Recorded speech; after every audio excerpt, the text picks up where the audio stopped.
How can you build muscle and lose fat at the same time? A lot of people on the internet think the answer is simple. You can't. If you want to build muscle, you need to do a proper bulk, and if you want to lose fat, you need to do a proper cut. I think this idea has made its way into the mainstream from old bodybuilding lore, where it was thought that you had to be in a massive caloric surplus to build size and then trim down for competition. But recent scientific evidence has challenged this idea. For example, this 2013 study from Garth and colleagues found that even when they overfed subjects by 600 extra calories per day, they actually didn't gain significantly more muscle, but did gain over 3 times the fat mass. So nearly all the extra bulk came as fat. Now I should say I don't actually have anything against cutting and bulking. In the right circumstances, I think it makes perfect sense. And many of you guys know, last year I ran a pretty hefty bulk myself that I called bear mode. And I still think that if you want to gain as much muscle and strength as possible, as fast as possible, then being in a bigger caloric surplus is the way to go. However, this quicker muscle gain will come at the expense of more fat gain as well. And many people simply don't want that, but just accept it as an inevitability.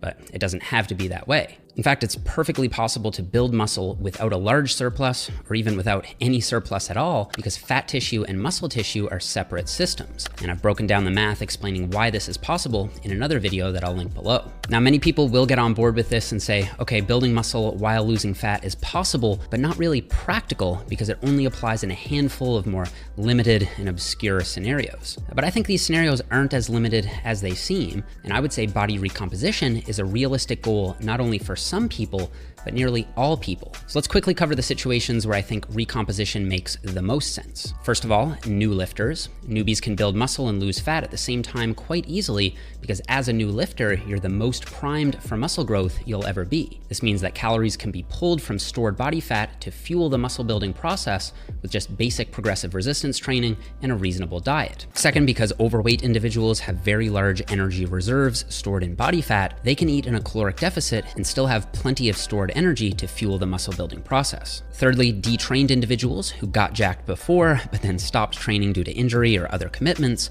are in a similar camp to the new trainee, where, owing to the very powerful muscle memory effect, they're able to rebuild a lot of muscle very quickly, making recomposition common. And finally, using anabolic steroids allows most people to build a lot of muscle very quickly, allowing the body to tap into fat stores to fuel muscle building. But at this point, I would say even if recomposition were limited to these 4 groups, walk into any commercial gym, and most people will fall into one of these 4 categories. For example, even if you've been in the gym for several years, you might still fall under the newbie category if you haven't been training nearly hard enough or smart enough over the years. I'd also add a 5th category to this list, the sub-optimized trainee. This would include anyone who's been going to the gym for a while, may even count themselves as an intermediate or advanced level lifter by training age, but deep down hasn't really been putting in their best effort with their training or nutrition. And according to my good friend and co-author Chris Barakat, he sees recomposition in his lab all the time, even in more advanced trainees. So I literally see this every single semester.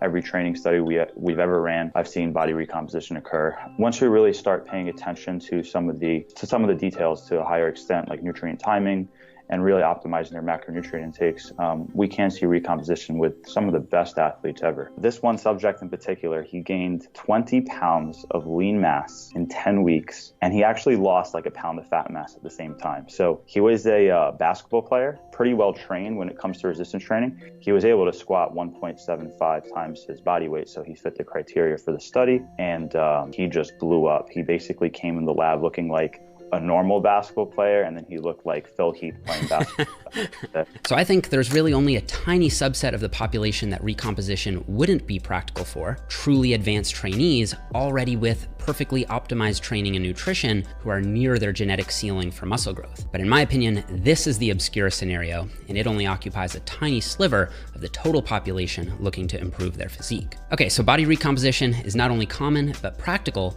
Now, how do we do it? Let's break it down into 5 simple steps. First, you need to recognize that training is the driving force of body recomposition in any scenario. You can have the most optimal diet in the world, eat over 9,000 grams of protein per day, and you still won't build much new muscle without a progressive training stimulus. In the book, we use the analogy of a car. where we can think of our training as the engine and our nutrition as the gasoline to fuel performance. The better the fuel, the better the performance. However, without the engine, the car simply won't move regardless of the fuel's quality. We can also think of sleep and stress management as the oil changes and tire rotations required to keep things moving. So when it comes to training, you want to focus on progressive overload, applying effort, and using proper technique. And once you have the fundamentals in place, fine-tune your volume to fit your advancement level. Generally speaking, 10 to 20 sets per body part per week is a good ballpark for most people and most muscles. Next, you need to decide on a primary goal. Even though you may want to do both at the same time, it's important to establish which is more important to you. For example, if you're currently on the leaner side, let's say 8 to 12% body fat as a male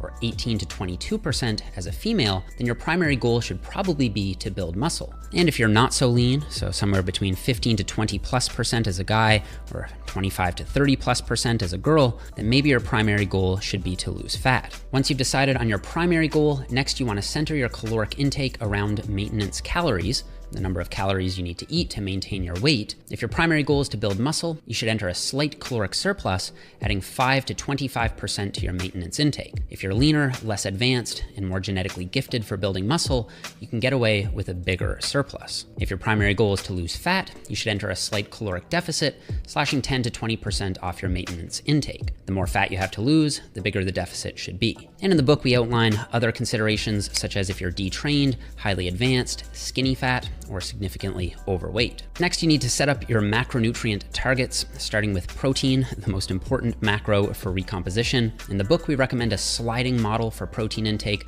based on lean body mass, where the leaner you are, the closer you should be to 1.6 grams per pound of lean body mass, and the more body fat you have, the closer you should be to 1.2 grams per pound lean body mass. Using myself as an example, I currently weigh 165 pounds at about 10% body fat. Using our sliding model, since I'm quite lean, I should be more toward the high end of intake.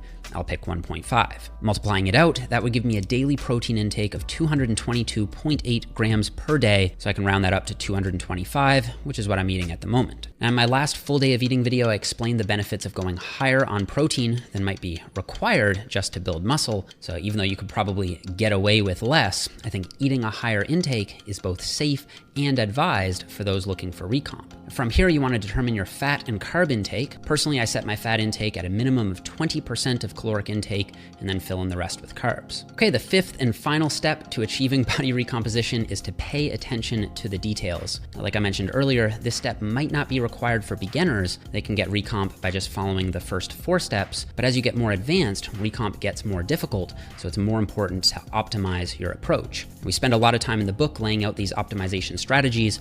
I'm going to focus on a few of them here. The first is to sleep more.